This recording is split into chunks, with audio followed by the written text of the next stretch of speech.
In this video, we will discuss about the CD13 expression in the cancerous cells.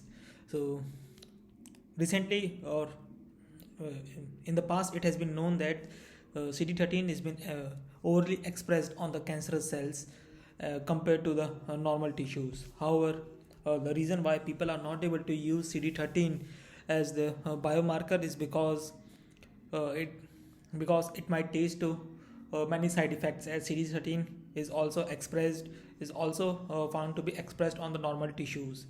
And however, the paper this paper from which I have took this figure has proposed or find out a difference between CD13 that are expressed in the cancerous tissues compared to the case where CD13 expressed in the normal tissues. In the case of cancerous tissues, there is a specific O-glycosylation that has also occurred in the case of cancerous tissues, and that can be specific O-glycans helps this cancerous the CD13 that are expressed in the cancerous tissues from immune evasion, and whereas the absence of that O-glycans in the normal tissue of in CD13 proteins leads to the easily detection of the CD13 by the immune system or by the external factors. And because of this, the CD13 that are formed in the normal tissues is only contains or majorly contains only the N-glycans, and if we remove these N-glycans, we can easily see the CD13 structures, and they can be easily bind by the antibodies.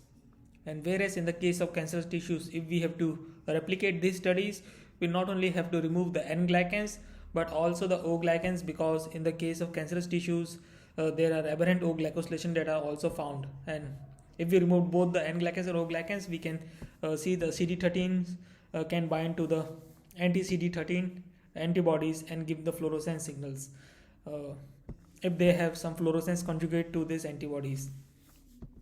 So and other things apart from these other things that they have proposed that helps this CD13 to be used as a biomarker for the cancer treatment is that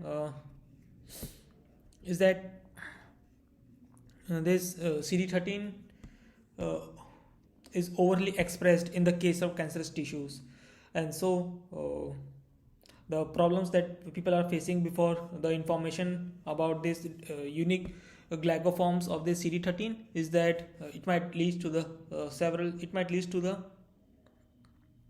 side effect whenever we use CD13 as a biomarker, as CD13s are also present on the normal tissues. However, because of the aberrant O-glycosylation, and this O-glycosylation are mainly occurred in the Golgi body of the cells, Golgi body or Golgi body organelle of the cells, and from there they acquire the CD13 acquire these unique O-glycoforms, and that is different from the normal CD13.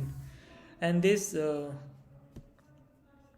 after the CD13 has been completely expressed on the cell surface, completely modified and expressed on the cell surface, it can be easily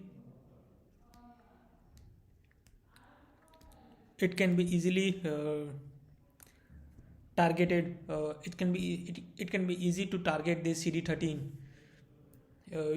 and in a way that it will only select the CD13 that are expressed on the cancerous cells, whereas it will not generate any immune response or trigger any kind of harmful reactions on the CD13 that are expressed in the normal tissues.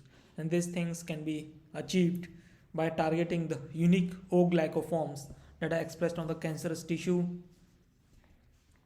that are expressed on the cell surface of the cancerous tissues, but are not expressed on the normal tissues. So this approach, if this information is true about the unique O-glycoforms of the CD13 that are expressed on the cancerous cells, this can be CD13 can be used as a biomarker by targeting the specific O-Glycoforms of the CD13.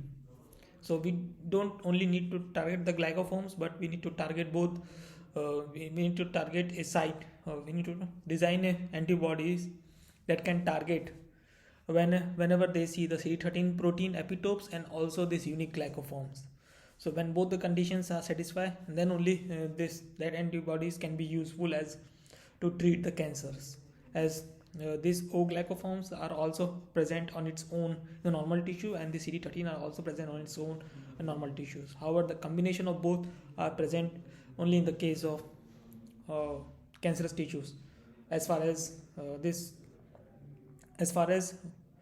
the 2023's information is considered. So I hope you got an idea how the CD13 can be expressed. CD13 can be CD13 expressed in the cancerous cells, and how they can be used how they can be used to target cancer cells. If you need to understand more about the CD13 expression in cancer cells, you can go through the reference that has been provided in the description. That's all for this video. Thank you for your time.